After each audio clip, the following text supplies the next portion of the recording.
Hello guys, welcome to my channel geography with Usha ma'am. जो आज का अपना टॉपिक है वो ज्वालामुखी है, यानी वोल्केनोज। वोल्केनोज क्या होते हैं, ये सारा का सारा अपन डिस्कस करेंगे। उत्पत्ति देखेंगे, इसका वितरण देखेंगे और इसके अंदर जो पदार्थ निकलते हैं वो सारी चीज़ें देखेंगे इसकी। तो चलिए टॉपिक स्टार्ट कर लेते हैं। ज्वालामुखी। तो ज्वालामुखी का अर्थ अपन समझे तो क्या है ज्वालामुखी। जो अपन सीधी बात करें तो जो भूगर्भ से मैग्मा निकलता है, मैग्मा के साथ गैसें जलवाष्प की मात्रा निकलती है। जलवाष्प और गैसें सबसे ज़्यादा होती हैं, इसमें 80% के आसपास होते हैं, 80-85% के आसपास। वो धक्का मारते हैं, ऊपर की तरफ जोर मारते हैं और एक विस्फोट होता है। विस्फोट के साथ ही क्या है, आपका जो मैग्मा है वो निकल के कहाँ आ जाता है, धरातल के ऊपर आता है। जो धरातल के ऊपर आते ही वो जो दिखाई देता है उसको हम क्या बोलते हैं, लावा बोलते हैं। तो सिंपली लैंग्वेज में अपन बोलें तो भूगर्भ से निकलने वाले पदार्थ और मैग्मा जब धरातल के ऊपर दिखाई थे तो उसको हम क्या बोलते हैं, ज्वालामुखी बोलते हैं। लेकिन अपन परिभाषा की बात करें तो मॉक हाउस है। जो मॉक हाउस जो आपके भूगोलवेत्ता है उन्होंने इसकी परिभाषा दी है कि जो हम किसको बोलेंगे, ज्वालामुखी धरातल के वो छिद्र, कौन से, यानी धरातल के वो छिद्र जिनमें से जलवाष्प वगैरह यानी पदार्थ के साथ साथ मैग्मा की उत्पत्ति होती है, मैग्मा निकल के बाहर आता है, उसको हम क्या बोलते हैं, ज्वालामुखी बोलते हैं। तो ज्वालामुखी की संरचना देख लेते हैं। सबसे पहले अपन संरचना कैसी होती है ज्वालामुखी की, तो चित्र के द्वारा थोड़ा सा देखते हैं अपन।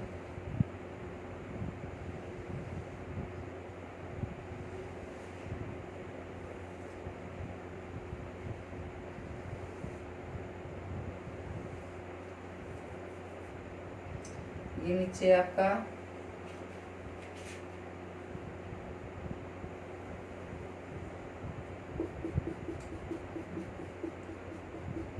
एस्थेनोस्फीयर है, जहाँ से मैग्मा बाहर आता है निकल के।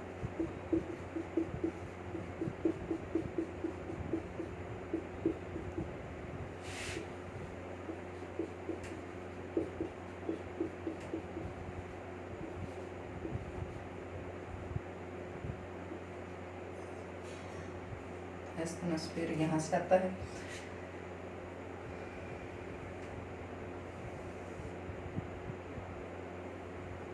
भूगर्भ से जब मैग्मा निकल के ऊपर आता है तो एक नली के द्वारा आता है। किसके द्वारा आता है, एक नली के द्वारा। ये नीचे आपका मैग्मा है, यहाँ से मैग्मा इस नली के द्वारा ऊपर जाता है।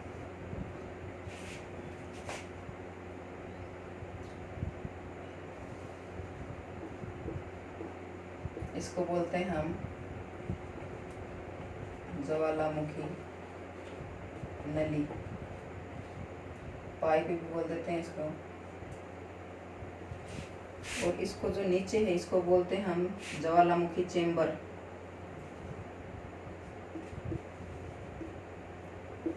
मैग्मा चेंबर बोलते हैं भाई इसको, मैग्मा, ज्वालामुखी नहीं, मैग्मा चेंबर बोलते हैं। मैग्मा चेंबर क्यों बोलते हैं, क्योंकि बहुत सारा आपका मैग्मा यहाँ उतर, इस मैग्मा इस नली के माध्यम से कहाँ जा रहा है, ऊपर की तरफ जा रहा है। बहुत सारा मैग्मा है यहाँ।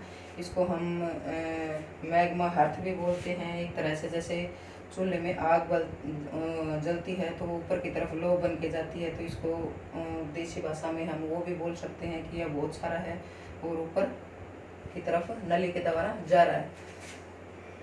तो ये दरारें, जहाँ भी दरारें होती है वहीं से ये निकलने की कोशिश करता है। तो इस प्रकार की आकृति बन जाती है उसमें। यहाँ से भी आपका मैग्मा निकलता है दूसरी जगह पे, और यहाँ भी। इनको शंकु बोलते हैं। पूरा जो ये आपका पर्वत है तो ये आपका यहाँ पे मुख है, ज्वालामुखी का मुख। ये है आपका मुख, ज्वालामुखी मुख।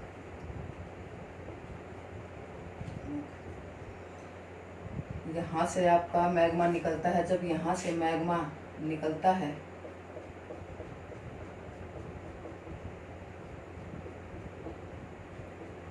तो बार बार यहाँ से जब मैग्मा निकलता रहता है और मैग्मा निकलने के बाद धक्का लगता है, ऊपर विस्फोट होता है। विस्फोट से ये चीज़ें क्या हो जाती है, एक आपका करेक्टर झील का निर्माण कैसे होता है, जैसे यहाँ से आपका ये मुख है, मुख ये क्या है, बड़ा होता चला जाता है और बड़ा होते होते जैसे हर बार जब ऊपर की तरफ धक्का लगता है, विस्फोट होता है, विस्फोट के साथ में ये सारी चीज़ें उखड़ जाती है और उखड़ के ये धीरे धीरे बड़ा रूप धारण कर लेता है, यानी प्याले नुमा रूप धारण कर लेता है। तो इसको हम क्या बोलते हैं, करेक्टर।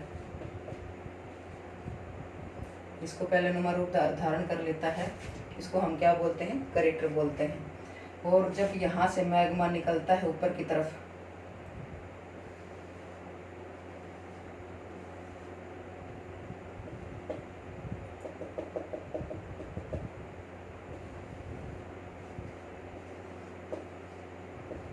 तो सबसे पहले ऊपर गई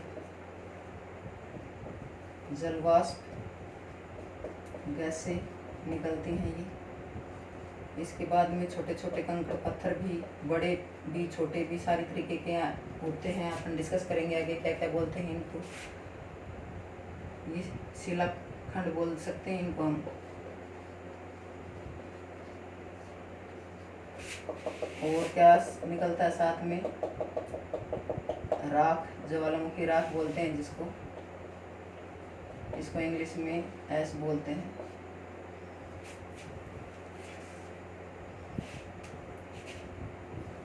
इनको गौण शंकु भी बोल देते हैं, बीच में गौण शंकुओं का भी, जहाँ पे ज्वालामुख जो आपका मैग्मा है वो जमा हो जाता है, धीरे धीरे ठंडा होकर जमा हो जाता है, फिर बाद में आता है तब एक डाट सी लग जाती है। डाट को उखाड़ते समय जब जलवाष्प और गैस ऊपर धक्का देते हैं, जोर लगाते हैं, तो क्या होता है, आपका आसमान में एक विस्फोट होता है, नीचे गड़गड़ाहट की आवाज़ आती है, गड़गड़ाहट की आवाज़ आके और आसमान में विस्फोट होता है और आसमान में आपको ऐसे दिखाई देता है। ये कई प्रकार के होते हैं, अपन प्रकार भी देखेंगे आगे। तो जैसे वायुमंडल के संपर्क में आके इसमें गैस और जलवाष्प और गैसों की और कुछ गैसें होती हैं, वो वातावरण में आके संपर्क में आके जल उठती हैं, तो आग भी लग जाती है। और कई बार बहुत ज़्यादा आपको जैसे बादल होते हैं उनमें आग जली दिखी होती है, ऐसे दिखता है दूर से, जैसे आपका गोभी का फूल टाइप में ऐसे दिखने लग जाता है। तो ये आपके जलवाष्प हैं, गैसें हैं, ये राख है, ये आपकी करेक्टर झील है, ये ज्वालामुखी है, ये ज्वालामुखी नली, और ये आपका मैग्मा चेम्बर है, ये आपके शिलाखंड हैं। ये आपकी जो यहाँ से निकल रही हैं, आपका लावा यहाँ से निकल रहा है, उस लावे से क्या बन गया आपका, पहले छोटा शंकु बन जाता है, छोटे शंकु के बाद में और जमा होता जाता है, तो इसका रूप धारण कर लेता है। थोड़ा बड़े शंकु का बड़े के बाद में ये ऐसे लावा यहाँ निकलता रहता है, जमा होता रहता है, तो किसका रूप धारण कर लेता है, एक पर्वत का रूप धारण कर लेता है, ज्वालामुखी पर्वत बोलते हैं जिसको, पर्वत बोलते हैं इसको। सारे धीरे धीरे जमा होता रहता है यहीं पे। तो ये इसकी कुछ संरचना थी। तो इस संरचना में जो इसके थोड़े से पदार्थ निकलते हैं, इसमें से क्या क्या निकलता है उस पर डिस्कस करते हैं अपन। ज्वालामुखी से निकलने वाले पदार्थ,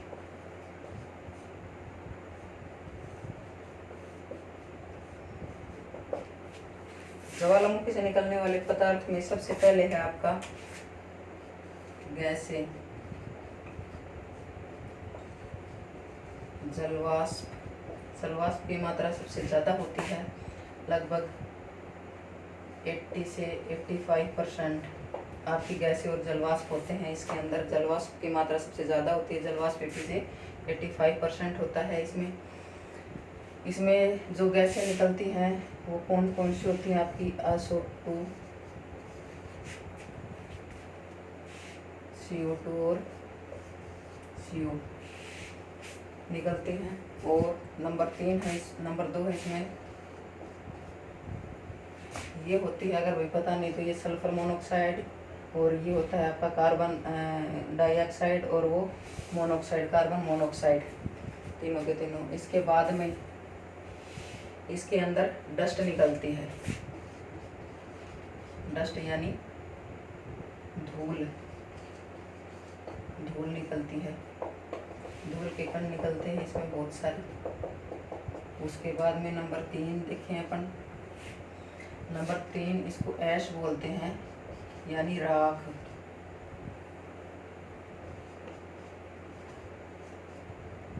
ये थोड़ी सी महीन होती है, इससे थोड़ी सी फर्क में होती है, इसको हम राख बोलते हैं। ये डस्ट यानी बिल्कुल दिखाई ना दे, बहुत महीन कण होते हैं डस्ट के, जिसके 0.05 होता है इसका mm के होते हैं। इसके बाद में आपकी कोलेस होती है, ये आपकी 0.05 से 0.5 mm तक की होती है। ये इससे थोड़ी सी बढ़ जाती है, 0.5 से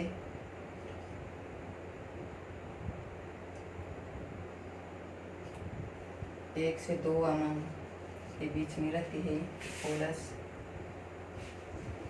इसके बाद में पत्थर निकलते, कंकर पत्थर निकलते हुए, इनके अलग अलग नाम होते हैं। तो सबसे पहला है नंबर 4 आपका लेपिली। पहला क्या है आपका लेपिली। लेपिली होता है आपका, जो आपने सुपारी देखी होगी, सुपारी होती है सुपारी की तरह, यानी सुपारी जितना बड़ा नहीं, सुपारी की तरह है, ये नुकीले होते हैं, सुपारी की तरह ऐसे नुकीले टाइप में होते हैं। या फिर अखरोट देखा है, अखरोट की तरह ऐसे नुकीले टाइप में होते हैं लेपिली। ये पत्थर, कंकर पत्थर ही होते हैं, लेकिन नुकीले होते हैं। इनका व्यास इनसे बड़ा होता है, 4 mm से ज़्यादा बड़ा होता है। आकार के हिसाब से दे रखे हैं। नंबर 5 है आपका स्कोरिया। स्कोरिया आपके जो मटर का दाना है, देखा होगा मटर के दाने के समान होते हैं ये, मटर के दाने जैसे, दाने के समान ठोस पदार्थ बोलो, या फिर बजरी नुमान आप पत्थर बोल सकते हो। इसके बाद में 6 है ब्रासिया। ये थोड़े से नाम आपको थोड़े से लगेंगे, अटपटे लगेंगे।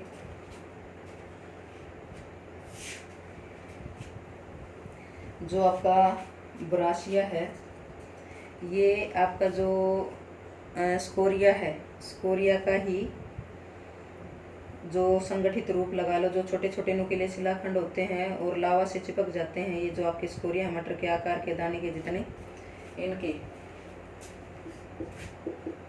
जो मटर के आकार के हैं ये दाने लगा लो, इस प्रकार के दाने हैं, तो ये आपस में संगठित हो जाते हैं, लावा से जुड़ जाते हैं, ऐसे जुड़ जाते हैं। तो इनके जो आपका स्कोरिया है, इसका संगठित रूप, स्कोरिया का संगठित रूप क्या कहलाता है? ब्रेशिया कहलाता है। इसके बाद में आपका नंबर 7 आता है ज्वालामुखी बम बोलते हैं। ये इनका आकार और भी थोड़ा सा बड़ा हो जाता है। इनका आकार आपके 6 से 7 सेंटीमीटर से ज़्यादा, बहुत बड़े आकार के होते हैं। ये एक तरह के पत्थर होते हैं, ठोस होता है। इसके बाद में आता है आपका एक नाम आता है झामक। झामक जिनको बोलते हैं इंग्लिश में पियोसिस। ये एक प्रकार का ठोस, जो आपके स्कोरिया है, ब्रेशिया है या ज्वालामुखी बम है, छोटे पत्थर हैं। उन पत्थरों में क्या होता है, जब ऊपर उछाल दिए जाते हैं तो उनमें होल हो जाते हैं। तो ये होल होके ये किस प्रकार का हो जाता है? स्पंज टाइप का हो जाता है, स्पंज जैसा। और ये क्या करते हैं, अगर इनको हम पानी में डालेंगे तो ये तैरते रहेंगे, यानी एक तरह से स्पंज जैसा है। जो पत्थर होते हैं उनमें होल हो जाते हैं, जिनको हम क्या बोलते हैं? झमक बोलते हैं। तो ये इनसे निकलने वाले पदार्थ थे, ये इसकी संरचना थी। अब अपन कर लेते हैं इसके टाइप, वोल्केनोज के टाइप ऑफ वोल्केनोज कर लेते हैं।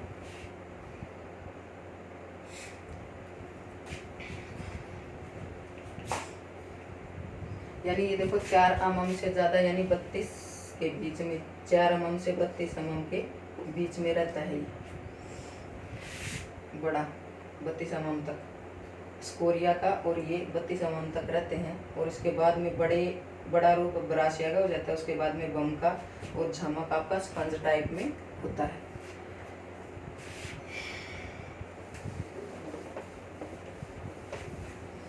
इसके बाद में टाइप करते हैं अपन, ज्वालामुखी की टाइप है किस किस प्रकार की है।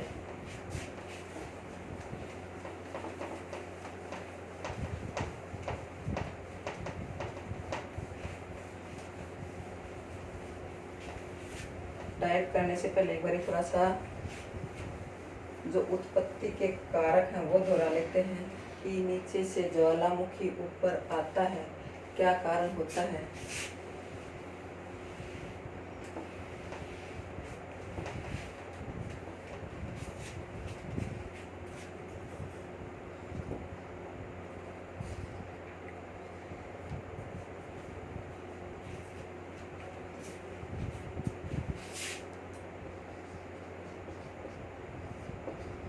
उत्पत्ति के कारण,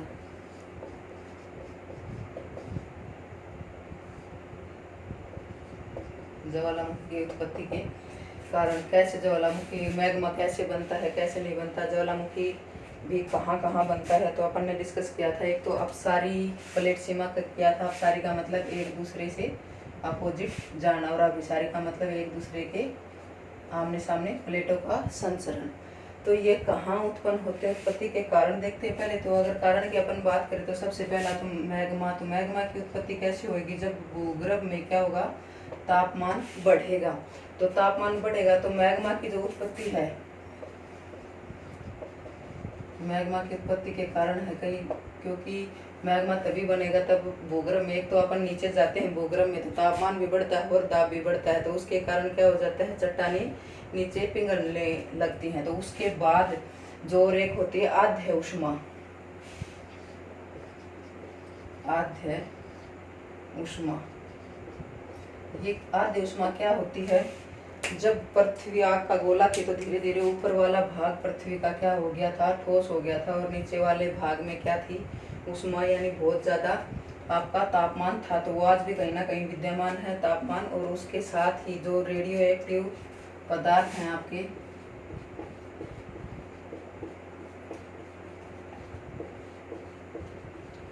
जो रेडियो एक्टिव पदार्थ है वो तापमान कैसे बढ़ाने में सहायक है। जो रेडियो एक्टिव पदार्थ है उनमें विखंडन होता रहता है, तो उस विखंडन से बहुत सारी ये ऊर्जा, ऊष्मा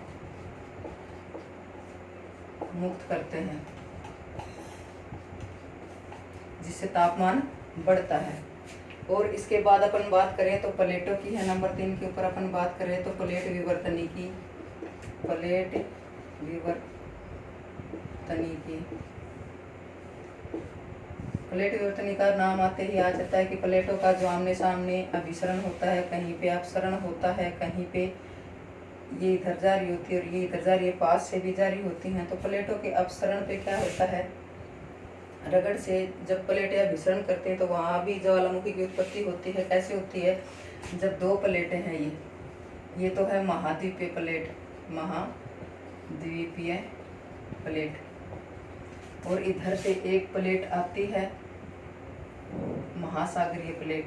कौन सी आती है, महासागरीय प्लेट, ये है महासागरीय प्लेट।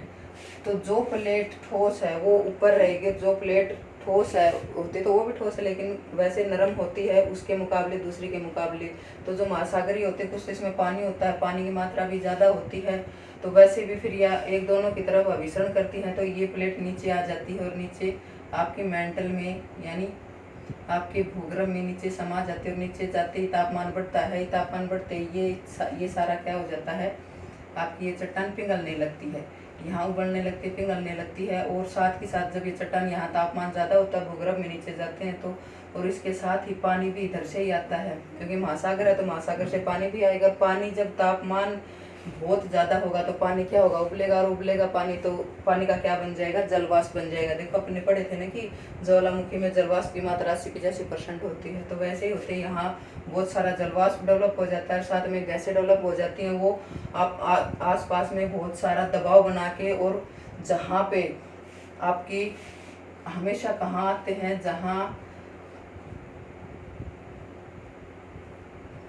यहाँ से फिर क्या होगा, आपका गैसें हैं, जलवाष्प है, और आपकी जो चट्टाने, पिघली हुई चट्टाने है, तापमान है यानी मैग्मा है, वो सारे के सारे कहीं ना कहीं से निकलने की कोशिश करेंगे। और हमेशा कहाँ से निकलता है, जहाँ आपकी चट्टान कमज़ोर होगी, जहाँ चट्टाने कमज़ोर होंगी वहाँ क्या होगा, ये ऊपर निकल जाएंगी आपका। तो ऊपर धक्का देती हैं, धक्का दे के ऊपर निकलते हैं। तो ये चट्टानों को यहाँ से तोड़ के ज्वालामुखी